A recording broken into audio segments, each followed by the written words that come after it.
I was being bullied, and the ones bullying me threatened to come to my house. I begged them not to, because they didn't know I'm the only normal person in my family. My dad is a serial killer. My mom is the smiling, obsessive type. My brother is a sociopath. And I'm just a delicate, innocent little flower. I came home with a heavy heart. My dad was the one who opened the door for me. He was wearing an apron and had a gentle smile on his face. You must be hungry. Dad made you some snacks. The smile on his face grew wider, but a chill ran down my spine. His apron was covered in splatters of blood. The blood was fresh. It had clearly just been sprayed on. Dad followed my horrified gaze, looked down and chuckled. Ah, I got the apron dirty again. Your mom's going to give me an earful later. I hesitantly took off my shoes and walked inside. A young woman was tied to a chair. Her hair was a mess, her face was covered in blood, and her lips had been sewn shut with thread. When she saw me, she let out an agitated whimper, her eyes pleading for help. I shuddered and looked away. This lady left her daughter, not even 5 years old, all alone outside while she went to fool around with some guy. The poor child was hit by a car, crushed into a bloody mess. Can you imagine how much pain she must have been in before she died? My dad said in a soft voice. I sat stiffly on the sofa, not daring to look in her direction. A moment later, a piercing scream erupted. The woman's agonizing shrieks lasted for a good 10 minutes before finally fading away. Dad took off his glasses, wiped the blood from the lenses, and smiled at me. Jenna, Daddy is going to cut this lady into pieces now. It might spoil your appetite, so you should go back to your room. Permission granted, I bolted to my room. Behind me, I could still hear my dad let out a long sigh. I heard him mutter, "How did this kid turn out so different from us?" By then, my legs were trembling so badly I could barely stand. I was drenched in a cold sweat. This wasn't the first time I'd seen my dad kill someone.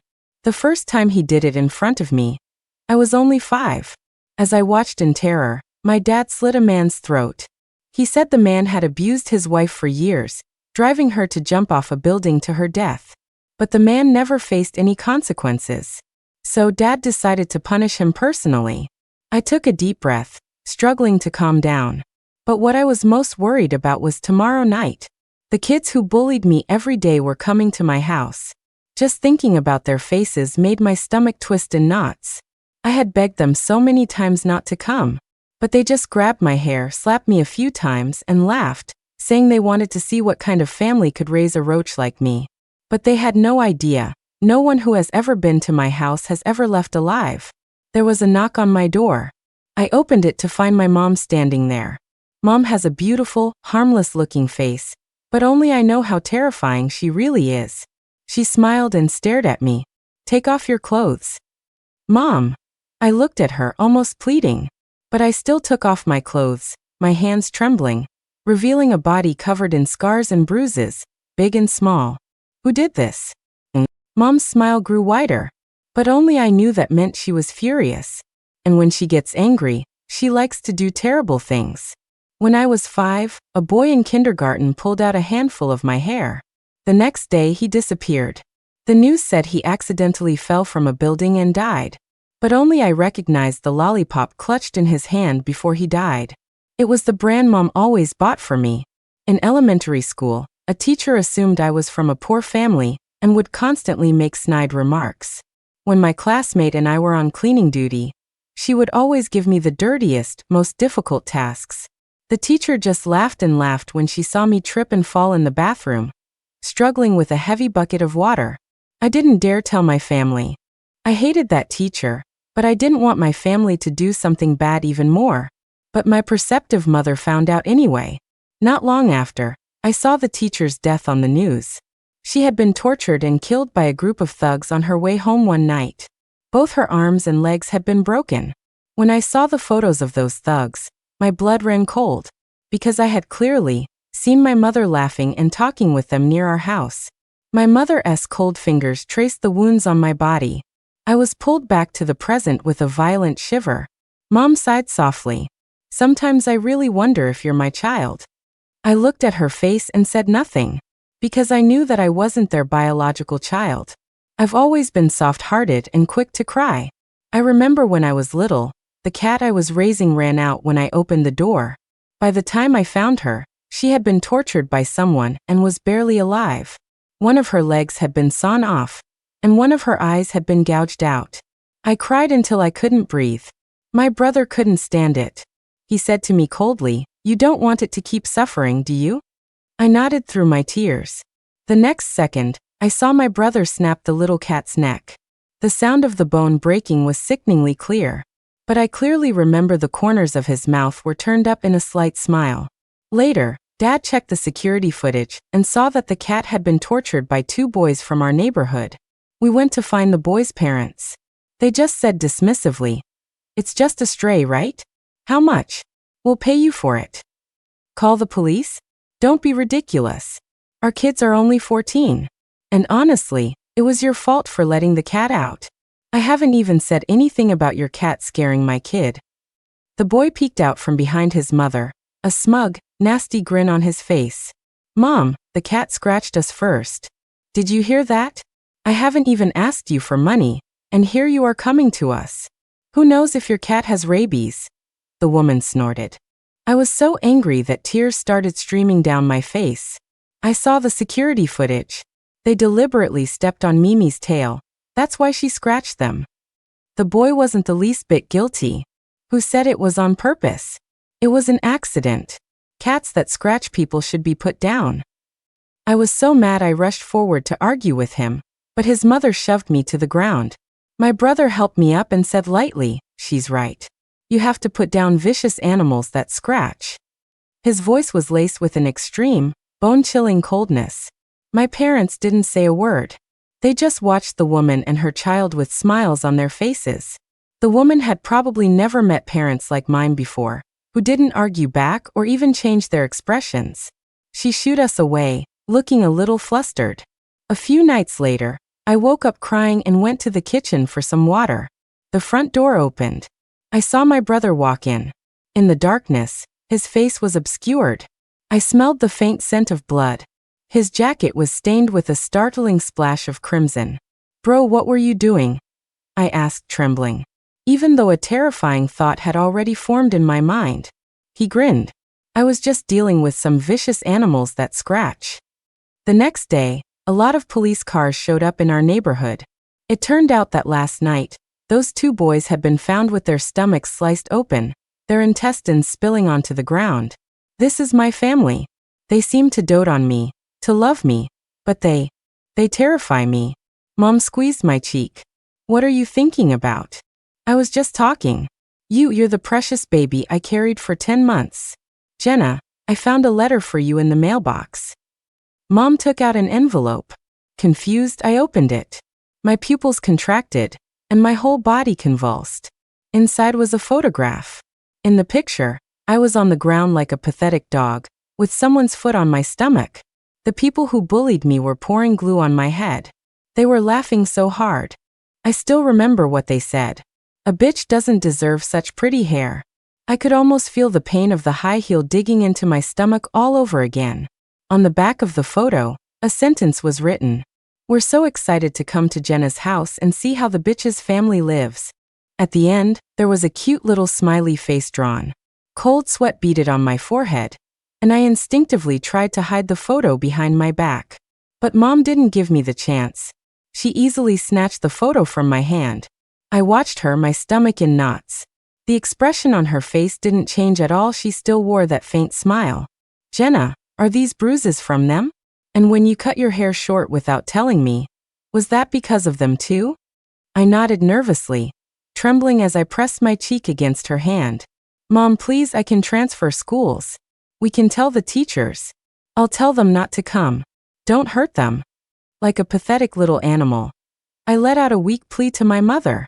Usually, when I made my mom angry, this trick would be enough to get her to forgive me. Mom smiled. Her dark eyes stared at me. "Jenna, as much as I love it when you're sweet to me, it won't work this time. Didn't I tell you we have to be hospitable to our guests? How could we turn them away?"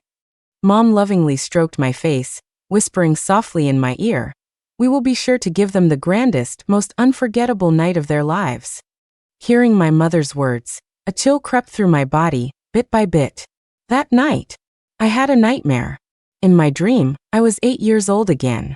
I was standing barefoot in the living room. It was dark, the lights were off. My parents' bedroom door was ajar. A faint light seeped out from the crack. I heard their voices. Curious, I walked over, clutching my doll. I don't know if bringing this child back was the right thing to do or not. Are you having second thoughts? Not exactly. It's just her personality. If we don't like her anymore, we can just kill her. Besides, it's not like our garden only has one body in it, hee. A cold dread shot up from my feet to my limbs. 8-year-old me felt like I had fallen into a frozen hell. Suddenly, the room fell silent. My parents' faces slowly peeked out from the doorway. They gave me identical smiles and stared at me. It's not nice to eavesdrop on mommy and daddy, you know. I shot awake, drenched in sweat. That conversation I accidentally overheard when I was 8 had become my nightmare. A rope wrapped around my neck. I didn't know when it would tighten. I wasn't their biological child. That's why my personality was nothing like theirs.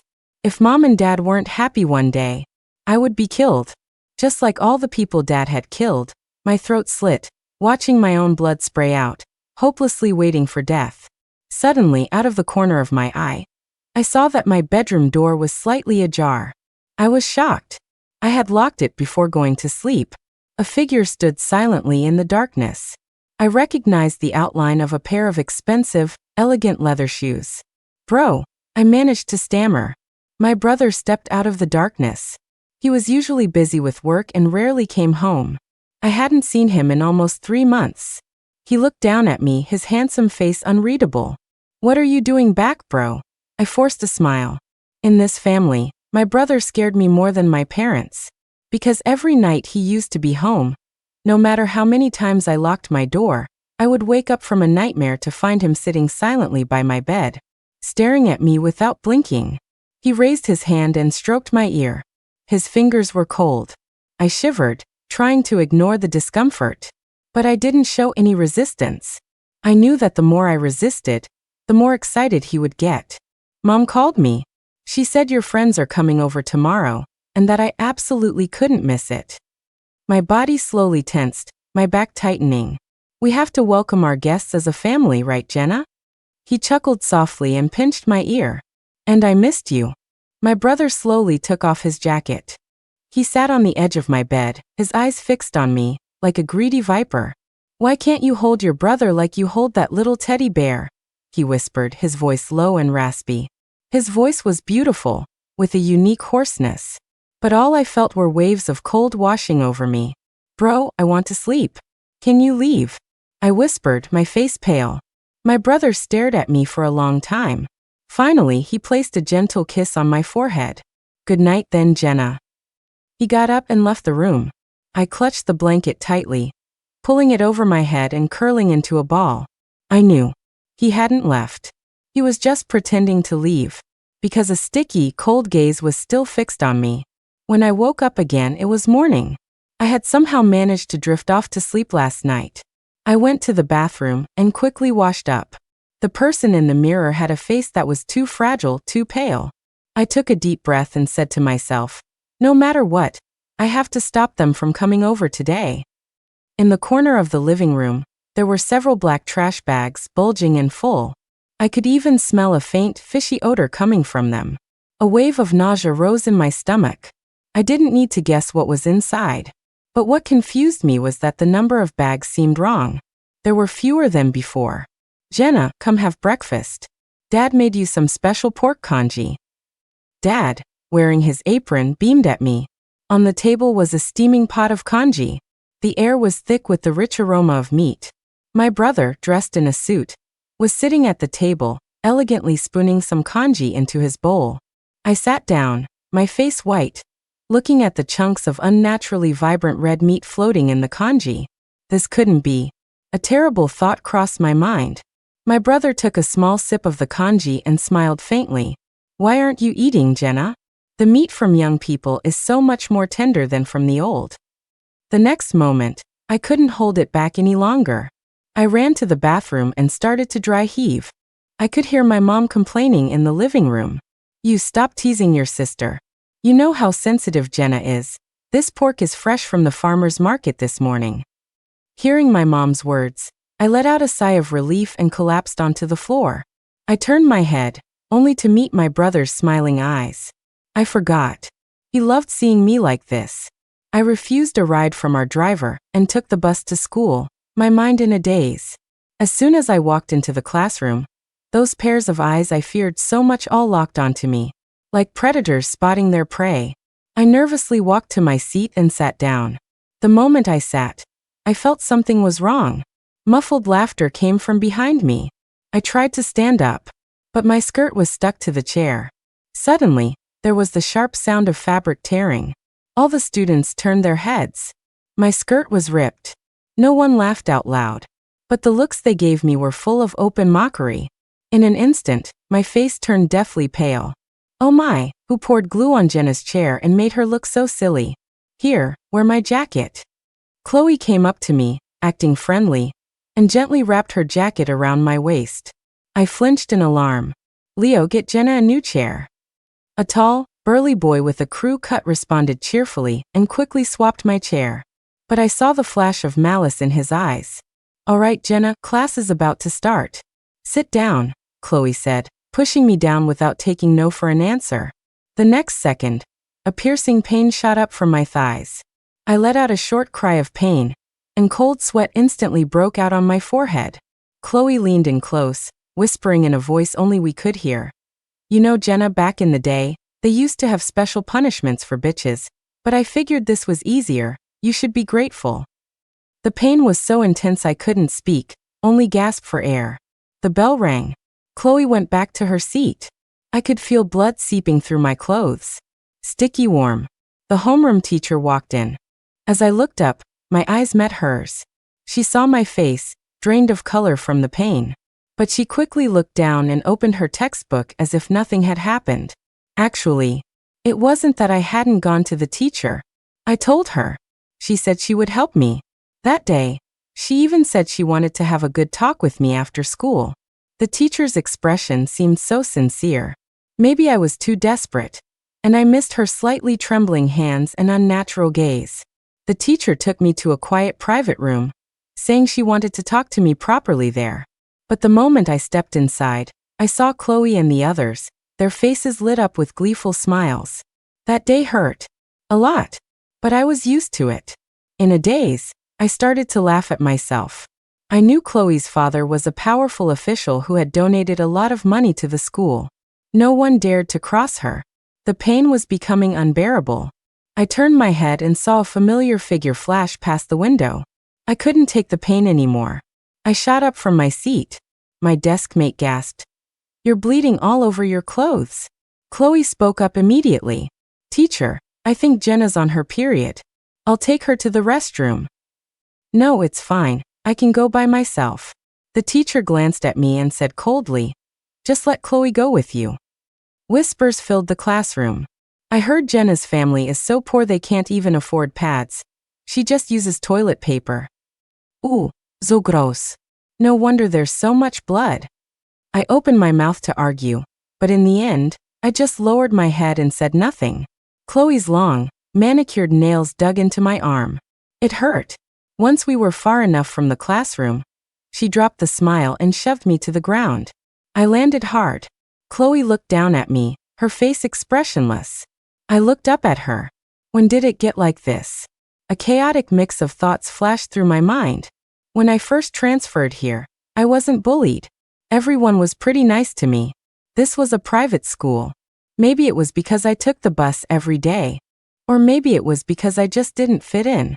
Or maybe it was because the upperclassman Chloe had a crush on stopped me one day after school, his face red, and told me he liked me. But I was clearly just trying to protect them.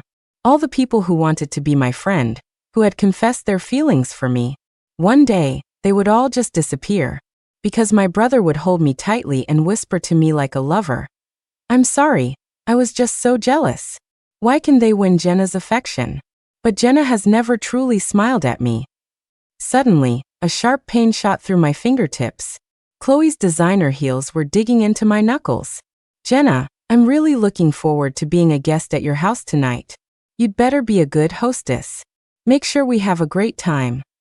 Chloe's pretty face held a look of innocent cruelty.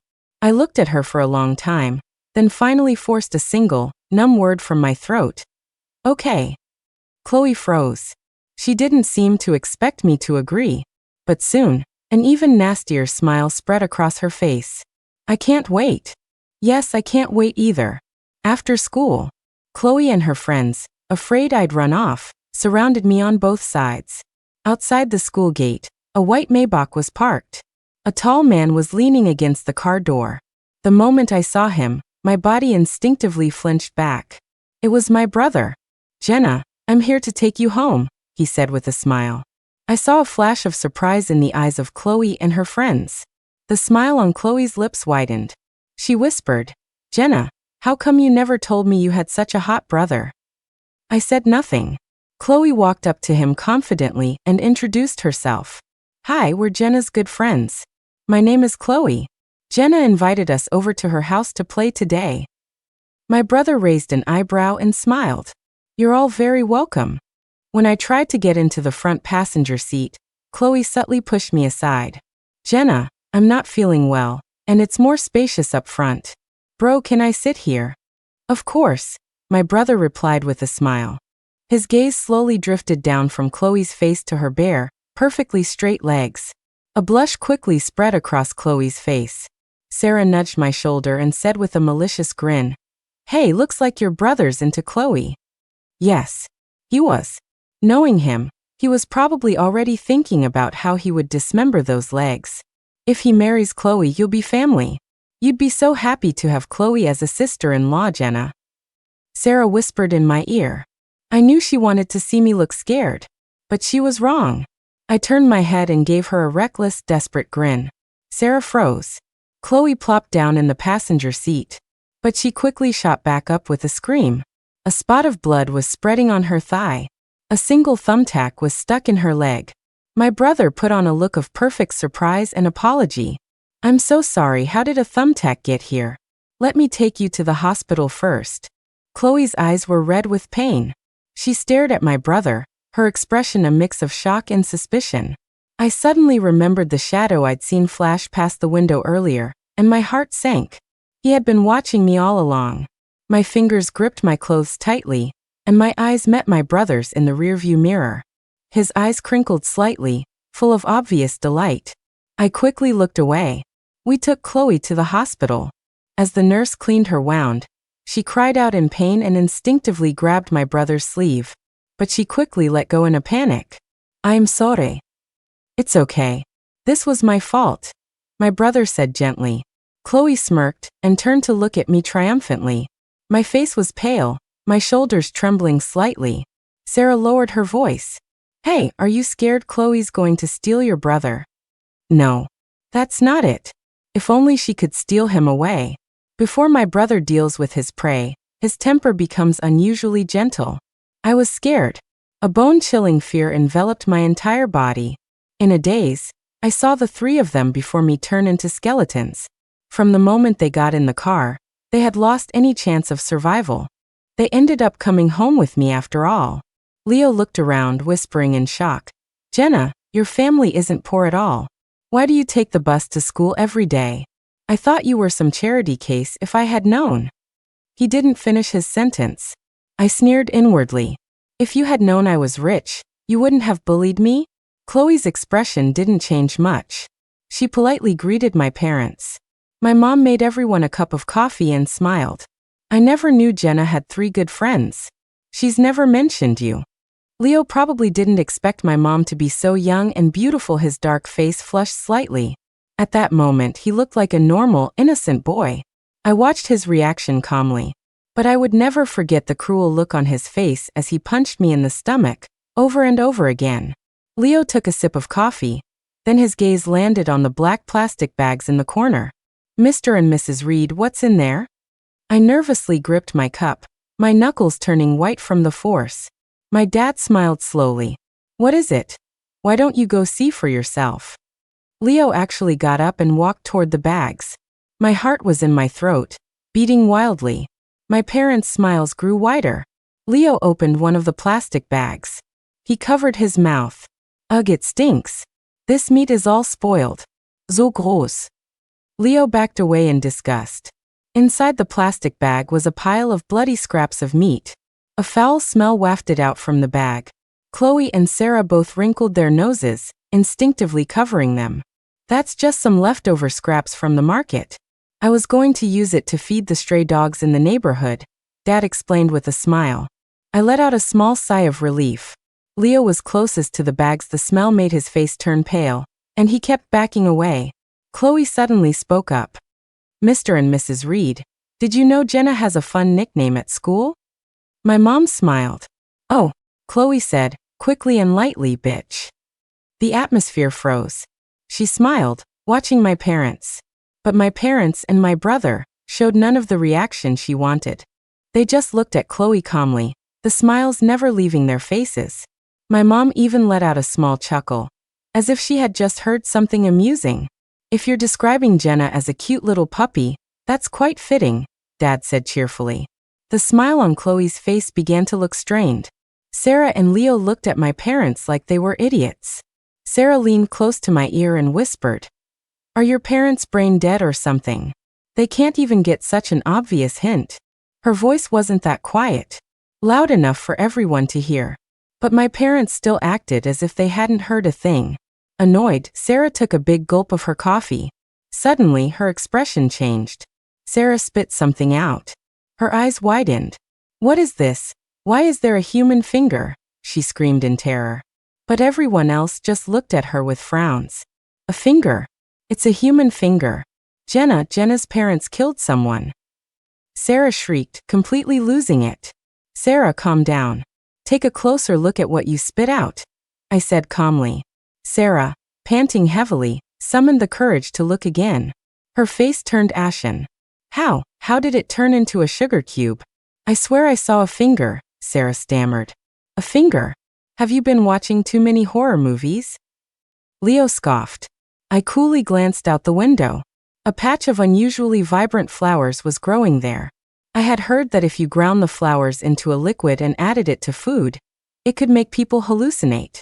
It took Sarah a while to calm down. But soon it was Leo's turn to act strangely. He kept looking over at the plastic bags, saying nervously, "Do you guys hear that? A noise coming from the plastic bags, like a rustling. Is there a rat in there or something?" Chloe frowned. "What are you talking about? You guys don't hear it." Leo jumped up from the sofa. His face was grim. "It's this rustling sound, it's so loud. It's so loud, how can you not hear it?" Suddenly, the expression on his face froze.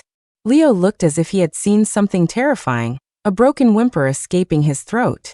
I had never seen such a frightened look on his face. I couldn't help but wonder what he was seeing. The next second, a foul-smelling liquid trickled down his leg. Chloe and Sarah shrieked, "Leo, are you sick?" But Leo seemed not to hear them. He stared fixedly at the plastic bags. "She's crawling out. The woman is crawling out of the bag. Don't you see her? She's crawling out." He muttered to himself like a madman. And my parents and my brother, the smiles on their faces now bloomed to their fullest. Sarah was the first to break. She burst into tears, crying that she wanted to go home. "This place is too weird, I want to go home." Although Chloe hadn't seen anything, she was frowning deeply, clearly feeling that something was wrong. "We're leaving." She stood up and grabbed her bag. As she was about to leave, she suddenly stared at me. Impossible. Chloe's face turned pale with terrifying speed. She looked at me as if she had seen a ghost, muttering, "You're already dead, Tanya, you're dead." I knew Chloe was starting to hallucinate too. I had heard the name Tanya before. Before I transferred, the person Chloe and her friends had bullied was Tanya. They said she couldn't take it anymore, and jumped from the school roof. Tanya's death was quickly swept under the rug, causing no ripples at all. Hearing Chloe call out that name, Sarah screamed and, without another thought, grabbed Chloe and ran for the door. But soon, the expressions on their faces were replaced by terror. The front door was secured with 8 heavy locks. My brother stood in front of the door, smiling at them. "How can our guests leave before they've had their fun?" Their slaughter was about to begin. I curled up on the sofa, my body trembling uncontrollably. Chloe and the other two fainted. When they woke up, they were tied up tight. I stood behind my parents and my brother, my heart a mix of nerves and something else. Hey, are you guys crazy? What are you doing tying us up? Leo, having regained his senses, struggled violently. But he soon realized that the seemingly thin ropes were incredibly strong. The more he struggled, the tighter the ropes became. Sarah cried. What are you doing? Why did you tie us up? Although Chloe's face was pale, she was the calmest of the three. I suggest you let me go right now, or my dad will make you pay, Chloe said coldly. My brother tilted his head slightly. He walked over to Chloe and crouched down in front of her. Chloe's chest was heaving. I could see the uncontainable fear on her face. Dad. A low laugh rumbled in my brother's throat. The dad you're talking about, do you mean him? My brother took out his phone. On the screen was a security feed. A naked man was bound hand and foot, hanging upside down. He struggled constantly, letting out terrified whimpers. You're telling me this fat, greasy pig is your father? The composure on Chloe's face finally shattered. She screamed furiously. Let my father go, you monster. I heard your dad used to be a butcher before he became an official. The pork he butchered was supposedly much more fragrant than anyone else's. Chloe, do you know how he did it? All the color drained from Chloe's face. Other butchers kill a pig with one clean cut. But your father didn't like to do it that way. He liked to torture them. While the pig was still conscious, he would cut off its limbs, slowly peel off its skin. He believed that the meat of a pig that died in extreme agony was the most delicious. Chloe gasped for air, her chest rising and falling violently. Her body was shaking. What do you want? Chloe gritted out, fighting back her fear. Chloe, I'm going to give you a chance. A chance to live. How does that sound? My brother's voice was impossibly gentle. Between you and your father, one of you can live. Right now, I'm giving you the choice. Sarah screamed through her tears. You want to kill us? Murder is illegal. You'll get the death penalty. Leo also started shouting wildly for them to let him go. My mom lovingly stroked my hair. You're scared, aren't you? You poor thing, but we can't let them go. When they bullied our Jenna, she must have been very scared too. Sarah cried. I'm sorry, Jenna, let me go. I'll pretend none of this ever happened. I won't bully you anymore. I'll do whatever you say. Leo, the big, strong boy who could make my nose bleed with a single punch, was now looking at me with a pathetic, pleading expression. Me too. Please, Jenna, I'll be your slave. I won't be Chloe's lackey anymore. It was all her idea to bully you. It had nothing to do with me. I stared at them blankly. At this moment, all I felt was that they were noisy. My dad looked at me lovingly. Jenna, what do you think we should do? My mom also turned to look at me.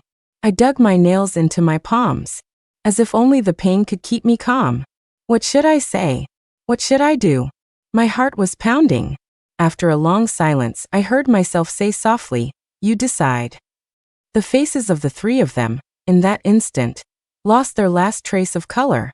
So the faces of the living can sometimes look so much like corpses. My brother said, Chloe, my patience is wearing thin. I'm giving you 3 seconds. 3, 2, 1. A look of agony and fury flashed across Chloe's face. Finally, she clenched her jaw and said fiercely, I want to live. A smile appeared on my brother's face. As you wish. On the monitor, a huge electric circular saw appeared beneath the man. The next second, along with the man's pig-like squeal of agony, blood and flesh flew everywhere. The man was sawn in half. Chloe screamed and broke down, sobbing uncontrollably. I watched her silently. Sarah was so scared she wet herself. She was shaking like a leaf. Leo's face was ashen. He was too terrified to speak. They never imagined my brother would actually do it. He had just killed someone in such a brutal way. Yet the expression on his face hadn't changed at all. My dad's dead, so can you let me go now? Bro, please let me go. I'll do anything for you, Chloe begged. I know I did terrible things to Jenna. I'll change. We're not even adults. We're just kids. I'll listen to whatever Jenna says from now on, okay? Chloe pleaded pitifully. My brother looked down at her with pity. Do you really believe the words of a madman? I read Jenna's diary. My brother said with a sigh. My lips trembled, but in the end I said nothing. Jenna said she begged you to leave her alone too. She's very kind. She can't bear to see anyone die for her sake. She gave you so many chances to live, but you still wouldn't let her go. Now you're all out of chances. What was that nickname you had for Jenna at school? Oh right. Bitch. Jenna, how about brother shows you what a real bitch looks like? My brother turned his head, his dark eyes staring at me. Memories thick with the smell of blood flooded my mind. My hands were shaking uncontrollably from extreme tension. I knew what he wanted to do. I shuddered violently. The temperature around me seemed to drop, becoming damp and cold. My mom sighed. All right, stop asking Jenna. You know how soft-hearted she is. Realizing my brother would never let her go, Chloe started cursing us with the most vile, vicious words imaginable. My brother paid her no mind, instead sizing up her calves with great concentration. The legs are too long. A dog's legs are short, right? We'll have to saw a lot off. The arms are too long too. Despair finally consumed Chloe. She suddenly remembered how, before she got in the car, this man had stared at her legs. So even then he was planning to turn her into a dog. Jenna, the next part is going to be very bloody. I know you've never liked it. My brother grinned. Mom took my hand. Jenna, let's go downstairs. We'll leave the dirty work to the men. Jenna, don't go. Please save me. Jenna, you can't just watch us die. We're sorry, we were wrong, save us. The three of them were crying and screaming, begging me to save them. I numbly looked at the three faces that were once so arrogant. Overwhelmed, I muttered. I told you you could do whatever you wanted to me, just don't come to my house. I told you so many times. Finally, I turned away and followed my mom out of the room. The door slowly closed in front of me. What I couldn't see were their eyes, filled with absolute despair. Just like every other person I had watched die. From behind the door came screams. Piercing screams. But our house has excellent soundproofing, so there's no need to worry about the neighbors hearing anything. I should be used to it by now. But the immense fear and guilt still made tears stream down my face. I buried my face in my mother's chest and began to sob. Mom stroked my hair, again and again. After crying for a long time, I looked up and stammered. Mom, will you kill me like this one day? I heard you that day. I'm not your real daughter. Mom looked at me in surprise, then she smiled. You mean what you heard when you were 8? What your dad and I were talking about? Silly girl. How could you think you're not our biological child? Mom would never lie to you. You're the precious baby I carried for 10 months. Then I said, incredulous. Mom sighed softly. We didn't want to tell you this, but you're grown up now and have a right to know the truth. Actually, your brother is the one we adopted. We thought he was a normal child, but as he grew up, his personality became more and more like ours. No, to be precise, he was born a sociopath. We were worried he might hurt you, so we were always debating whether we should get rid of him. But your brother, he really loves you. I mumbled a soft and clutched my mother's clothes. At that moment, the screaming from upstairs stopped. The door was slowly pushed open. My brother stood on the second-floor landing. I looked up and met his gaze. That face, spattered with blood but still as handsome as a god's. He looked like he was afraid of scaring me and frantically tried to wipe the blood from his face. But he didn't know that, actually. I was very happy. My name is Jenna. My parents are both born sociopaths. Unfortunately, I didn't escape it. I inherited it too. I'm just better at hiding it. When I was 8, I already knew my brother was adopted. To be honest, the moment I found out the truth, I was incredibly relieved. I like my brother. I like him so much that I want to eat him, sew him into my body, and never be separated from him for all eternity. To make my brother protect me, I worked hard to pretend to be an innocent little flower. Every time he snuck into my room late at night to watch me, I couldn't help but tremble.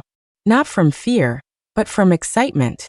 I love my family very much, but they can be a bit careless sometimes. I don't know if that's the right way to put it. They like to kill people, but they often leave loose ends. The day my brother killed those 2 boys, I was the one who cleaned up the scene for him. The reason my dad has never been caught after killing for so many years is that I've been diligently cleaning up his messes. Even though my life is hard, constantly having to cover for them, I still love my mommy, my daddy, and my big brother more than anything. The end.